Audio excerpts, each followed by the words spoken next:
And tonight on our Great American panel, she is a nationally syndicated columnist, author of the best-selling book, Guilty. Ann Coulter is here. He's been a Democratic campaign consultant for over 30 years, is widely recognized as the co-inventor of overnight polling. Doug Schoen is with us, and she rose to fame as Miss America 1998 and is now a Broadway actress, singer, activist. Kate Shindle is with us. Guys, good to see all of you. Thanks for being here.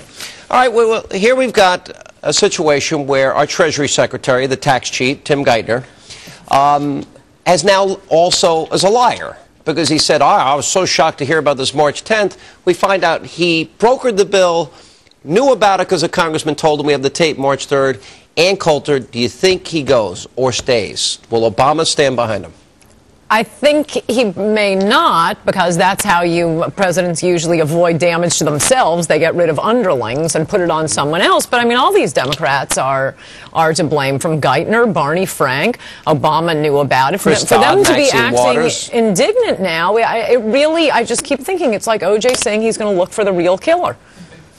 They're going to go after these Wall Street firms because we got to find who's responsible for this. You're responsible for it. Well, I mean, that's the thing. They voted for the bill. They didn't even read the darn thing, Doug. He promised to go line by line through these bills and give us days to look over it. Another broken promise. I know you're not happy about it. I read your Wall Street Journal piece with Scott Rasmussen. I'm not happy with it, Sean, but I've got an overarching concern, which is our economic well-being.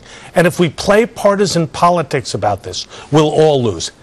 All of us. So my point is we've got to do what Senator Shelby suggested. We need a Pecora Commission to do, in an unbiased way, an examination of what's going on. We have to think seriously of what happened and what's going on. And we need to think seriously about replacing the Treasury Secretary. All right, well, I want to stay on that. The Inspector General is going to have an investigation. Right. He announced yesterday. Right. But you, as a Democrat, you agree with me, he probably should go. I think with him losing confidence, it's a question the president has to answer. He serves at the pleasure of the president. And look, there's a downside risk politically when you jettison a Treasury Secretary after a couple of months. But that being said, the question I have, and it's still a question in my mind, does he have the requisite degree of confidence of the Congress and the American people to stay in office? Kate, I think the answer to that is no.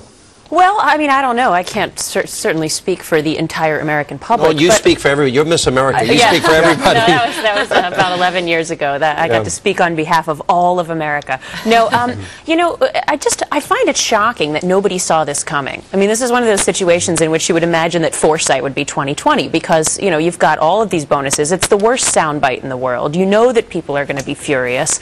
And if they did, in fact, know about this in advance, why was this sort of catastrophe not anticipated? That's a great question. Because they're all Democrats and huge Obama supporters, and giving to the Democrats, that is who are getting the bonuses here. But Obama got more Wall Street money than any other president before, and now they're acting like, I love this idea that Wall Street is Republican. And, you know, I guess I wish, but I wouldn't be proud of them right now. No, right. These are Democrats. Right. There's a controversy about some comments he made. You know, he goes on, I think he's addicted to adulation. I don't know when this guy ever works. He's got to do town hall meetings. He's never, I don't know when he ever works.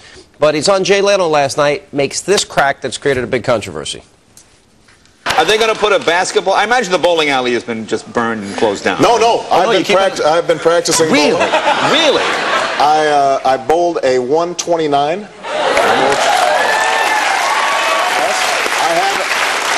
Oh, no, that's very good. Yeah. Oh, that's very good, Mr. President. This is like Special Olympics or something. No, that's very good. No, listen, I'm making progress on the bowling. Yeah.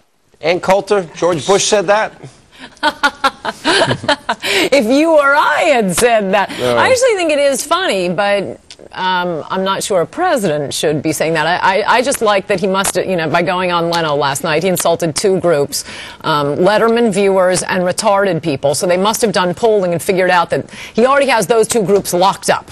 Well, you know, Doug, I don't like to be a part of this PC police, because anyone can misspeak, okay? You come under fire for things you said. I have. And I think the idea that people want to jump on one thing you say, I don't think he meant any particular harm.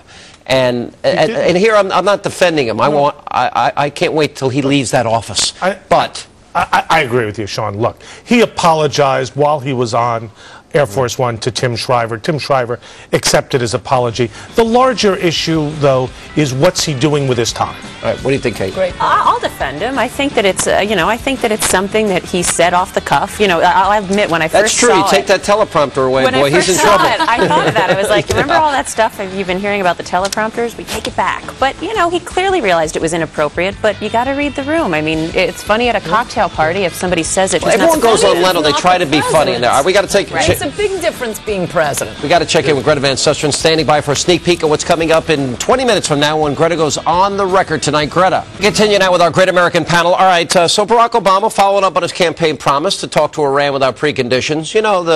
The Holocaust-denying country, the one that wants to wipe Israel off the map, that funds Hamas and Hezbollah.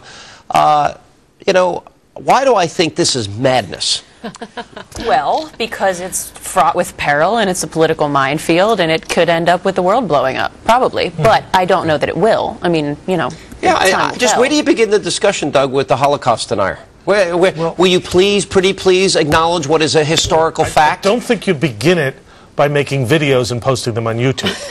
I don't think you do that. And I don't think you publicly say, we're trying to find a way to get to Khamenei, the supreme ruler. I think what we have to do is be hard-headed, press for tougher sanctions, and say, if you have nuclear arms, we're not going to accept it, we're not going to tolerate it, and then, maybe then you can talk to them. But you can't do it with pretty please. Me and Coulter agreed during the break, we don't want Democrats to listen to you, so we're not going to have you on anymore, because you make too much sense for a Democrat. That's right. No, that was a pretty shocking video, and it does make you think we're not only going to get the Carter economy, we're going to get the Carter foreign policy. But there are ways, there are, conditions he can lay down even in this friendly chit-chat. He could threaten, as Carter did with the Olympics, to boycott the next Holocaust denial conference. He does have some tricks up his sleeve. Just to be provocative. I'm not sure. Are you kidding? Once in a Ann while. Coulter? No judgment. All right, what we're talking about? $1 trillion deficit now in 10 years, the adjusted numbers with the CBO, Doug. And Ken Conrad says, sorry, this has to be adjusted. Right. That means, I think, the budget is basically DOA. Now, the liberal groups... The $4 trillion budget. Right. The $4 trillion budget is got to be revised. The liberal groups are angry, but we have a budget that's in flux. I hope you're right. But we'll see. Because this is unsustainable. This country cannot sustain this kind of spending and survive. Right. This is what happens when Democrats get control of the government. Yeah. No comment? We got you? Well, how does one become Miss America? That's really? Are we going to go to that? No. Do you want to practice the walk? But that's hard work. And most people have no idea. Not as hard as running a country. And I think that to the point, it's obvious that this kind of spending can't go on forever. But I mean, there is a question: where's the fine line between spending enough and not spending enough? But don't you think we're robbing from our kids and grandkids? We're taking a baseball bat to the piggy bank, and we're taking nickels and dimes. If a kid's 10 years old, by the time they're 40, they won't even have a chance to have paid off all of this. It's not just the grandkids. You keep saying that. People, everyone at home knows this. Look at your 401ks, and you'll see about this great democratic economy. We should be pulling out of it by now. Is unemployment. We now have 8.1%. It's probably higher. It's getting towards 10. All right, it's that would be a problem. Guys, great panel. Thank you all for coming. Appreciate it. When we come back, Gary Sinise on his new documentary, Brothers at War. That's all coming up straight ahead.